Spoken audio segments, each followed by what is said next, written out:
I'm going to hit the record button. Okay. Yay! So let's, Al, don't worry about writing it down. All right. Okay. I've hit the record button, and I will send you this. I probably won't send it to you tonight, but I'll send it to you as soon as I can. Okay. Yeah. Okay. Cool. Thank you. Thank you.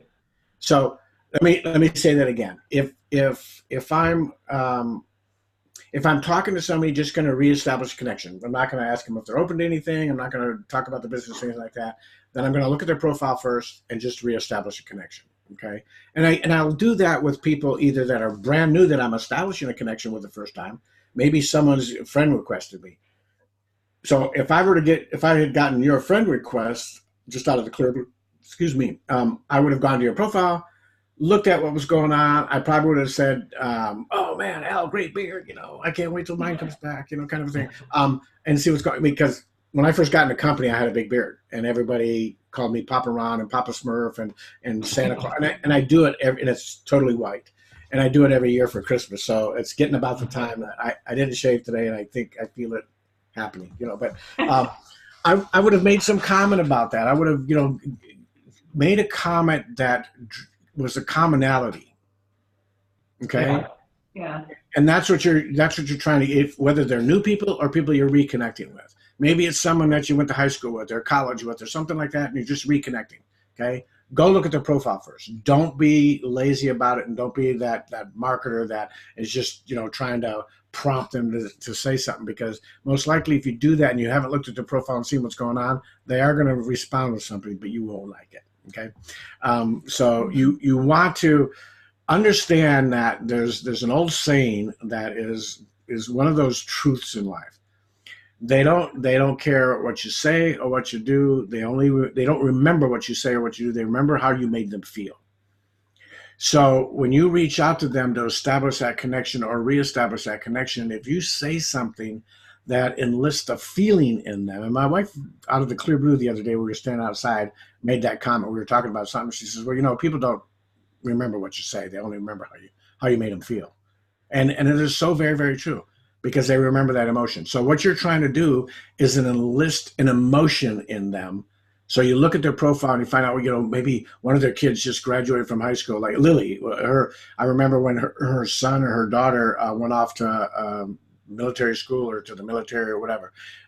We made a big deal about that. And that was an emotional tie, for her. So keep that in your head, that you're trying to enlist an emotional connection with them. A positive one. Right? Yeah, positive one. Yeah. I'm going to make that assumption that I mean a positive one. Although I will tell you that sometimes a negative one, they're still going to remember you. And sometimes a negative one might be something like you're giving them tough love, kind of a thing. And I've had that where people have reached out to me and asked me, what am I doing wrong? And I've had to say, here's what you're doing wrong. You've got a negative attitude. And they'll come back and even use the words, well, that doesn't make me feel good. But they remember that. Yeah. Okay. They remember that, and they equate that to a counsel that I was giving them that hopefully changed their business and changed their life. Right. Okay. So that's what you're looking at if you're connecting or reconnecting with someone, for the first time in a while. Right. If you're reaching out to people that are on your Facebook and you're just messaging people and you want to get something out there and just and I keep forgetting, I got a deck of cards I need to keep in here, because we're really in the sorting business, right? So you're just sorting, you're trying to find those aces.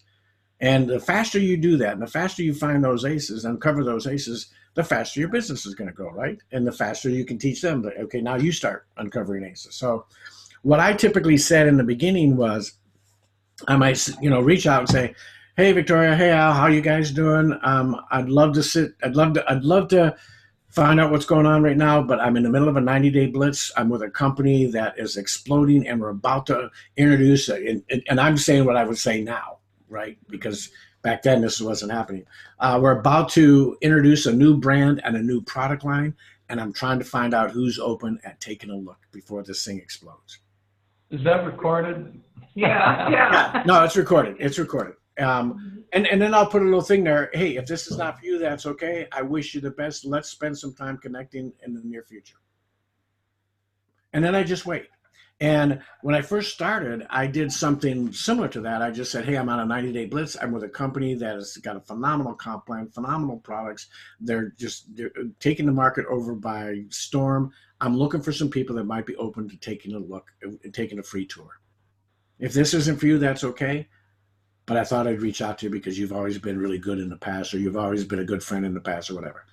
And I did that to 1,000 people, maybe more. I wasn't looking at the number. I fell in love with the process. I didn't care who responded. I didn't care who signed up. I didn't care who bought product. I didn't care anything about that. I had to take that out of my brain and say, okay, I don't care what the results are, because guess what? You can't control that. Mm-hmm. And people think they can. And you know how I know that people think they can? Because they'll spend 3 weeks on one person trying to convince them to get into business. And they think they have the power of convincing. And some of them actually do it. And here's the challenge with that. They actually convinced Joe to get in. And now Joe gets in. And you spend the rest of your life with him, convincing him to buy product each month, to talk to people. It's the convincing kid, you know. And I don't know about you guys, but we have 6 children. We've raised the 6 children. We have 13 grandchildren. We're not raising them now. We're having fun with them now. I don't want to raise any more kids, right? I love them to death, but I don't want to raise any more kids, especially in business.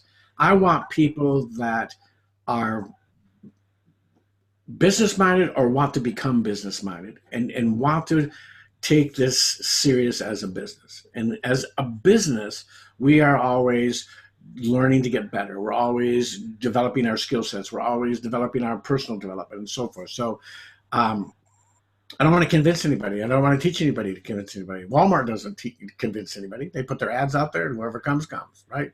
And that's what we do.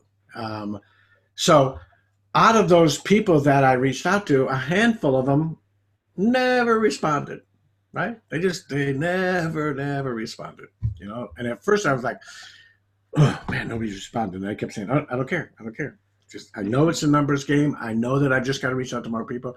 And then all of a sudden I'd get 4 or 5 people that would respond and say, Ron, man, thank you so much for reaching out to me and thinking of me. I'm on a blitz myself right now, or I'm in the middle of, you know, growth right now. But keep me in mind as things change. Great. You know, I'd say, that's awesome. God bless you. Wish you the best. And let's compare our journeys along the way, you know, and then I would go on to the next. So I would be sitting in front of my computer. I would be copy paste. And I had a script that if you go to the Daring Dream Team and you go under files and you scroll down until you find, I think it says miscellaneous scripts or something, you'll see, you open up that document and you'll see I've put it in red or a different color, the scripts that I used. But I always changed them up a little bit depending on who I was talking to. But I would just copy, and the funny thing is it says, hey, prospect, and somebody reached out to me early on and said, hey, Ron, I'm getting some people that are upset with me because I'm calling them prospect. Oh, no. I know. After I stopped rolling on the floor laughing, his name was Mike. I said, Mike, that's just a placeholder. You need to change it with their name. You could have put blank, then they would have called them blank. Yeah, they would have called them blank, right? Hey, blank, you know. So, and there are people out there, and that's what makes the business fun and funny and all that stuff, right? So remember to, you know, if you're using it, copy and paste and stuff like that, put their name in it, not hey prospect or hey, you know, hey you or whatever. But okay, so quick question. So where do you find 50 to 100 people a day? On your Facebook. Yeah, even 50 to 100 people a day on Facebook, you're going to run out. Good, run out. Okay, so my next question. And then we'll do another one of these. Okay, right? So my next question is, or observation, call it, is that most of my friends on Facebook know me as a guitar player. Mm-hmm. They don't know me as a health expert or anything like that. So what? Don't worry about it. Just well, and here's what I'll tell you is that you want to present it as you know, maybe the story is, you know, I'm reaching out because you know that I'm, Yeah, because I would have said you remind me of ZZ Top. But anyways, and I'm sure if you had a dime for every time someone said that to you, you know. But the you relate it to that, you know, something maybe like, hey, I know you guys know that I play the guitar all the time.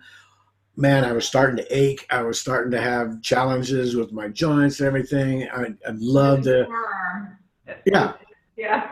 I'd love to take some time to show you what I'm doing Yeah. that has gotten rid of that, you know, something like that, really to your audience, because this is where people have the challenge, and that's a great question, because you know, if you can't change your audience, you need to change your audience. You need to make sure that the audience you're speaking to, no matter how fast or how slow you go, is going to be receptive.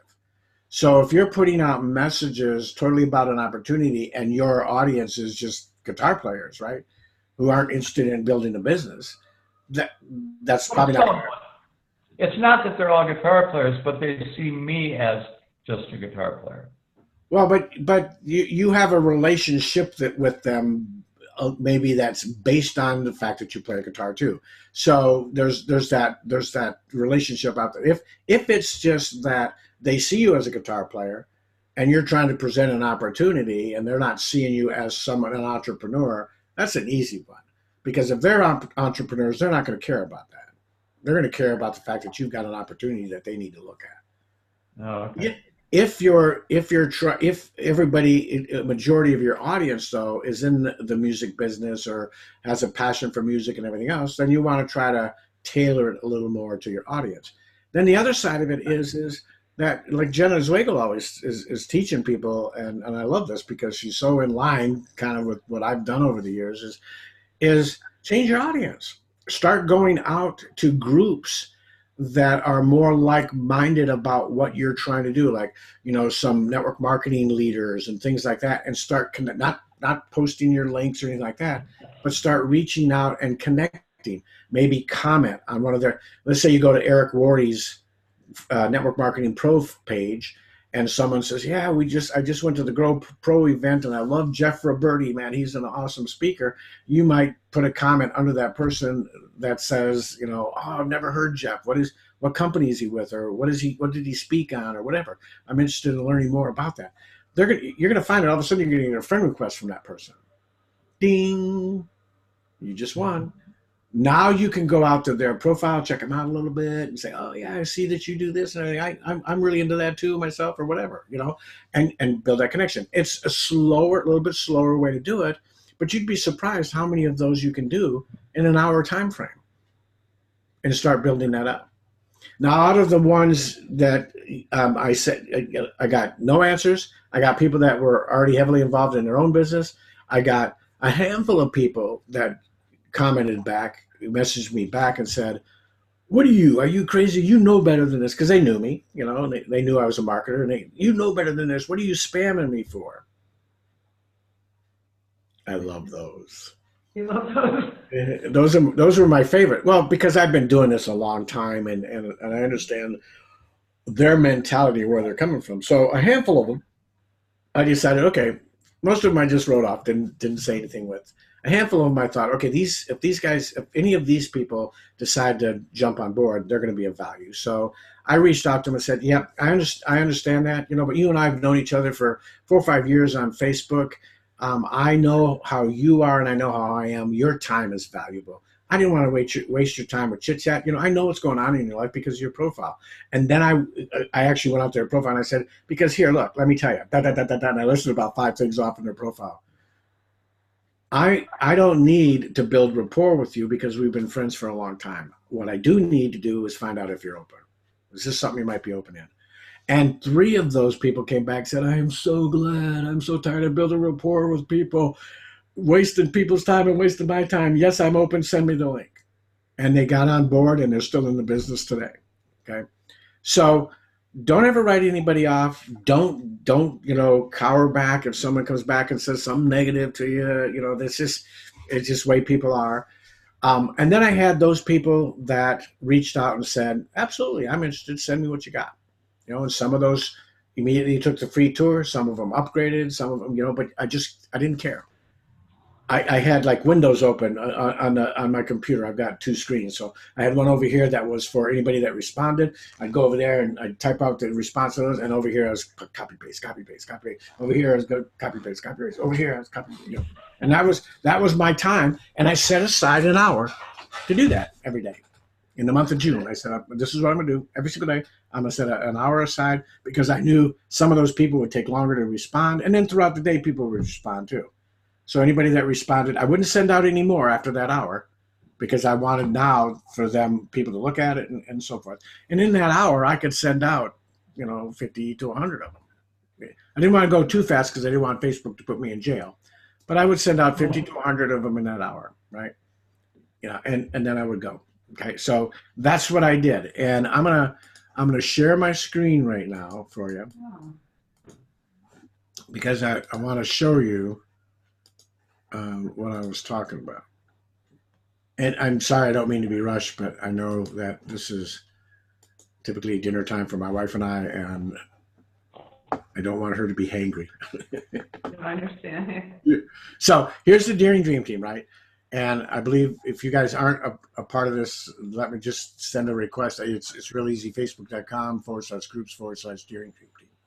And you should, Mark or somebody should have added you to it. If you're not, we need to get you added into it. But if you go into files here, and there's not a search, so it's probably because it was so long ago, you probably have to click on see more down here. And you want to look for this one that says more scripts and miscellaneous. And when you click on that, and you can watch this again because it's recorded, right? But you click on that and you go down to the area that I've got that is, I think it's red or what did I do? I put main message scripts. Okay, you can't make a different color. So here's basically kind of what I did in the beginning. I hope you're doing awesome. I know this is random, but I have something cool to share with you. I'm reaching out because I'm launching a brand new team, and we are creating huge momentum right now with our 90-day blitz.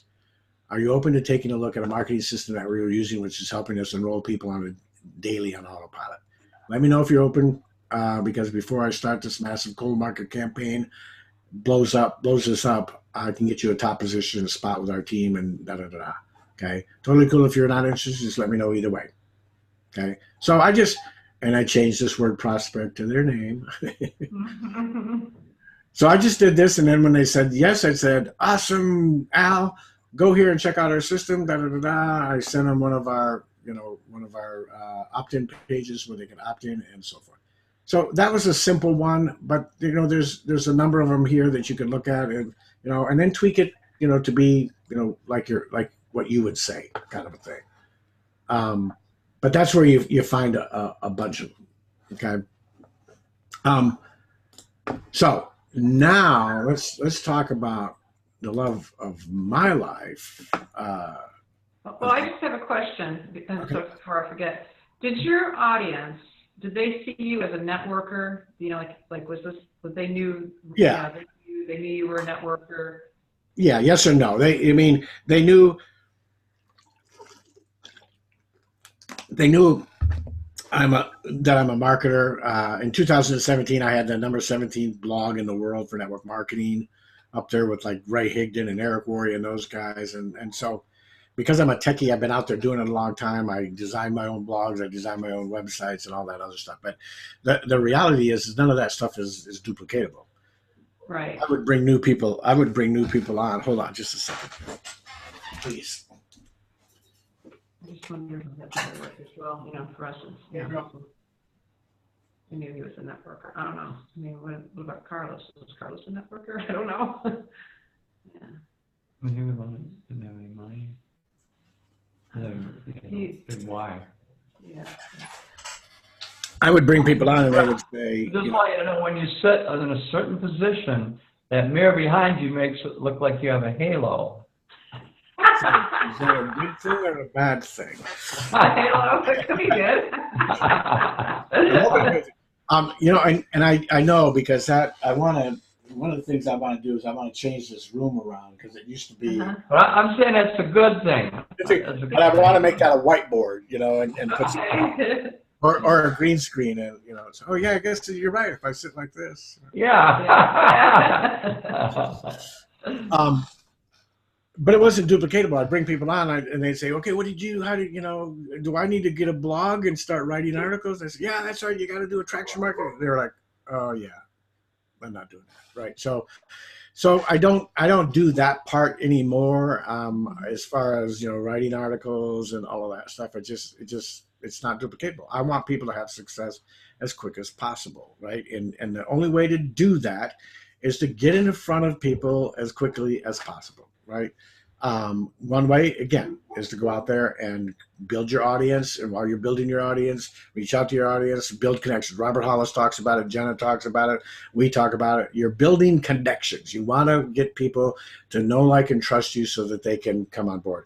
The better that you build your connection and the better that the better audience that you have, the better and stronger organization you're going to have. If you're out there, because people say, well, I'm looking for those people that are desperate and they don't have any money and they're trying to make money and everything else. Well, guess what?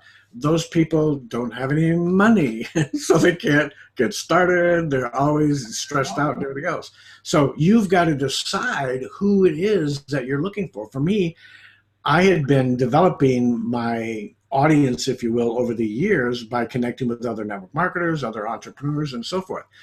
I wanted people that already knew about network marketing, had some success in network marketing, weren't destitute, so they didn't have any money to get started, and so forth. If people found me like that were struggling and had enough money to get started, even at the lowest level, and I could teach them how to make money and were coachable and trainable and were able to follow instructions, then yes, I'll work with them every day of the week.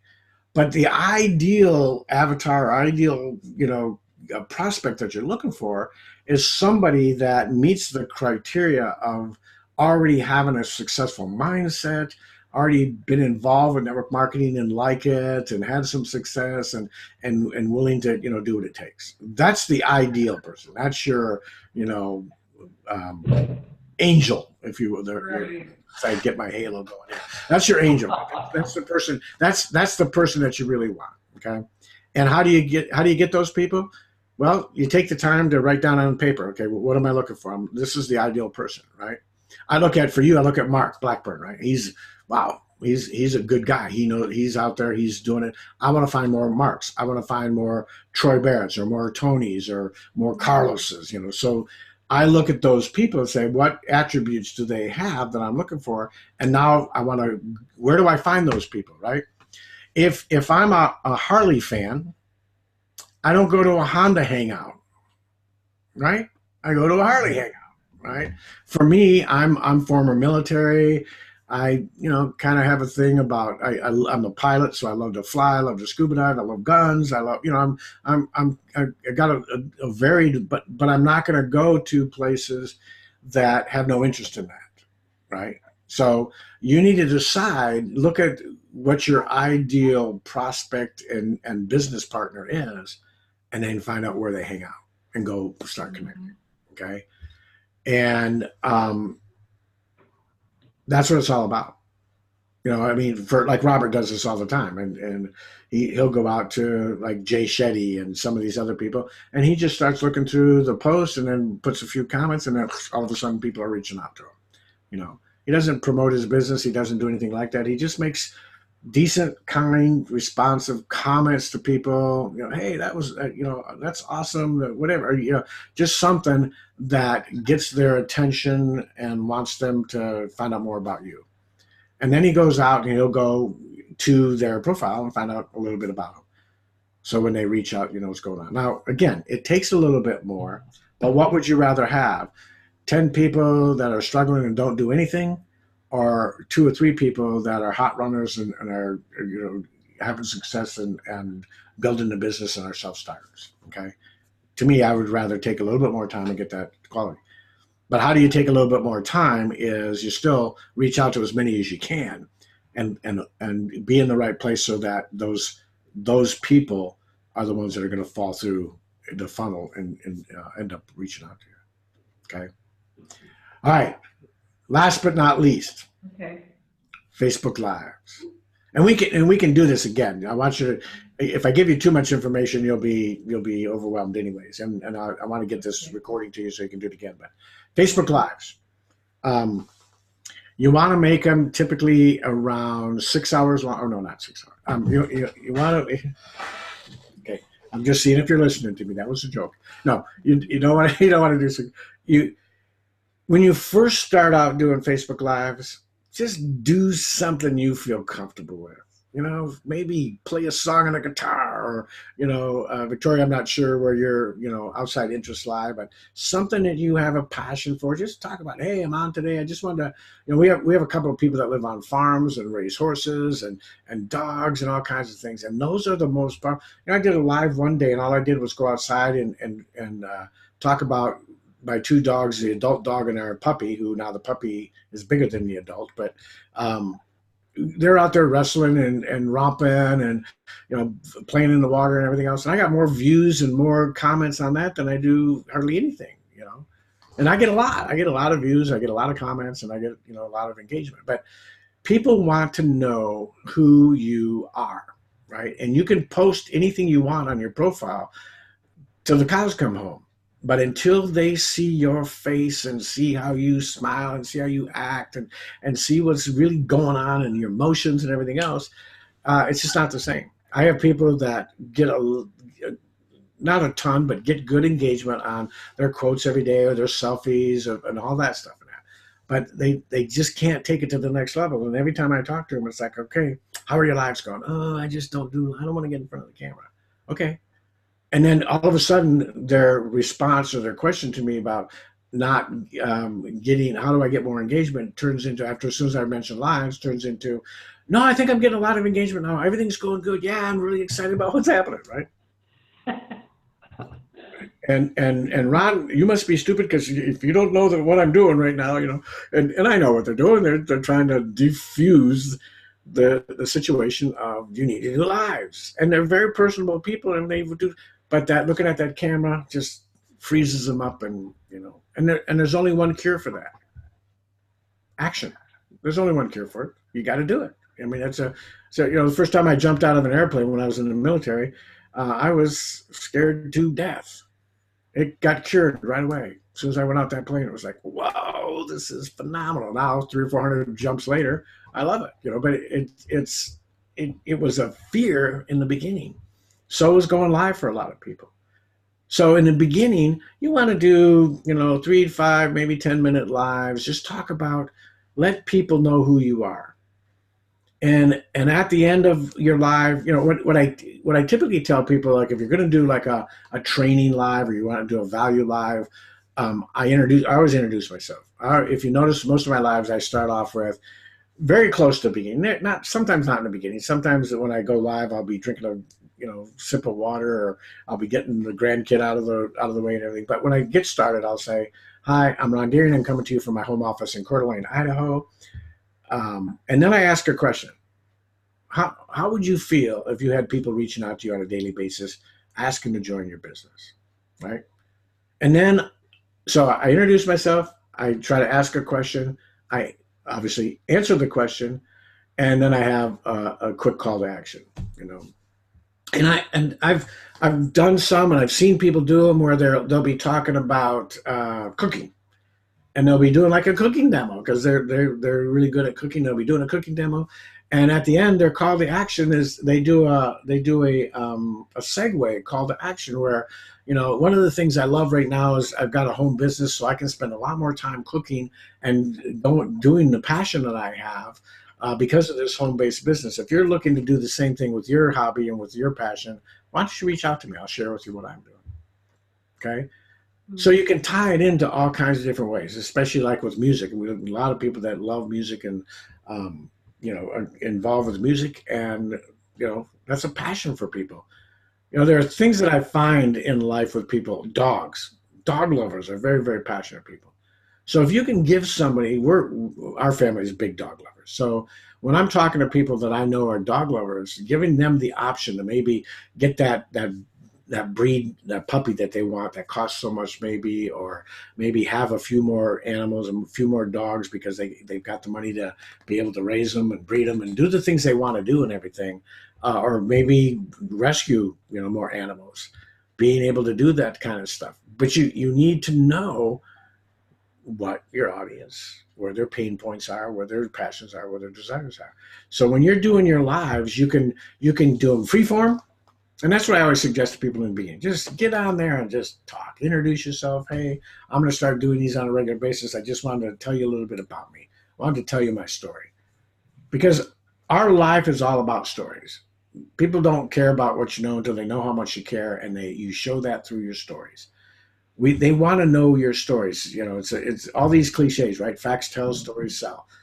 People, they want to know what your story is. They want to, at the end of the day, go, wow, Victoria, Al, man, I can really relate to you guys. What do you guys do? A lot more than, oh yeah, a lot of facts. And the thing they're going to be asking all the time, they ask 3 questions in their head. What do you do to build your business? Well, they're looking at what you're doing with them and using that as an example of what you do to build your business. Is it something that I could do? So if you're spending a lot of time spouting facts, they're going to think that they got to learn a bunch of facts, right? And then the last question is, do I want to do that? And most people are going to go, yeah, I don't want to spend all my time learning the facts and then spouting off facts to everybody. But if all you did was tell an amazing story and then ask them to take a look at what you're doing, they're going, well, I got a lot of good stories. I love hearing a good story. I can do that, right? So you're enlisting within them that the answers that are positive, that say, okay, yeah, I'm seeing what you're doing. I could do that. And actually, because you might get, I see what you do. I could do that, but I don't want to do it, right? And that still ends up at the same path. They're not going to do it. What you want is, I see what you're doing. It's pretty easy. I can do that. And I want to do that. That makes sense, right? So that's what I told Carlos when he first got started. Just do a live, tell about yourself. Talk about yourself. Let people know you. Let people get used to seeing your face, no matter what it is. Jenna did a live today, and she said, I've been meaning to do lives and not worry about putting makeup on and everything else. And I always say that I didn't put any makeup on, but I always put a little bit on. She said, today, I didn't put squat on. I have no makeup on. Okay. So Al, you and I got to work at that. We got to stop wearing makeup, and we got to stop. Well, I have this problem. I just shaved this morning, and look what happened. I know. Yeah, it's like Santa Claus with Tim Allen, right? Hey, okay, I have a comment. So as far as the story, see, I really don't have a story. Yeah, I might sleep a little better, but I don't have anything like crazy amazing that is moving me on. Tell somebody else's. What's that? Tell somebody else's story then. Tell somebody else's. Tell somebody else's story until you get your own. And that, when I first started, I didn't have a story in this business yet. I had a story that, I felt a lot better, kind of a thing, because I just had the open heart surgery and all that. But I started telling, Robert's story or Aaron's story or this person's story. I'd listen. I'd be a good story collector, and I'd find some stories of people that, like Christopher Livingston or Troy Barrett's got a great story. Just find some people's story, and I would tell their story, and let them know, let me tell you a story about a friend of mine. This person was suffering, and you can't, when it's a health thing, you got to be careful. You can't say disease names, and you got to be compliant and all that other stuff. But you can make a good story. The people that, to be honest, the people that win the most are the people that become the best storytellers. Because you need to enlist that emotion, right? You want that emotion. How do you feel when you come out after a great movie, right? You're all, oh man, it was either, oh, that was a good movie, Yeah, exactly. Or you get out of the latest, Marvel movie or whatever it is, and you walk out and you're like, oh man, that was an awesome movie. I love the special effect. That was great. You're all emotionally charged, everything, and you remember that. Even if you get out of a bad, my wife and I watched A Dog's Journey the other day. It's a new movie with Dennis Quaid in it. It was terrible. I mean, it was a good movie, but it was terrible. It was all about dogs dying and then coming back to life and stuff. And for us, it was like 10 minutes in the movie, you're like, why are we watching this? But it instilled an emotion in us that I've probably talked about that movie 30 times since we saw it. It wasn't in great light, it was not in the best light. It was in, hey, don't watch this movie if you love dogs.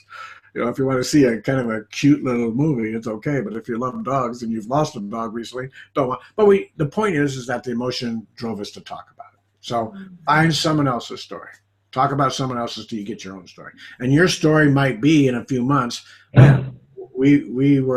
We're trying to bring some extra income into the house so that we can, quit one job or go on a vacation or whatever. And wow, 2 months into this, we've been able to do that. It's been phenomenal. We were able to take the vacation that we wanted to take and whatever it might be. But don't not tell a story because you don't have one. Use someone else's story until you get your own. Okay. Okay, I've got to get some fresh air. You're getting too emotional.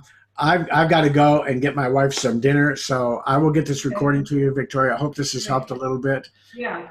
And I will get this to you and put it up like on YouTube so you can watch it as many times as you want. Okay? Okay. Sounds good. All right. Well, have a great Friday evening. God bless you. Yep. Same to you. Thanks, Ron. Bye-bye. Bye.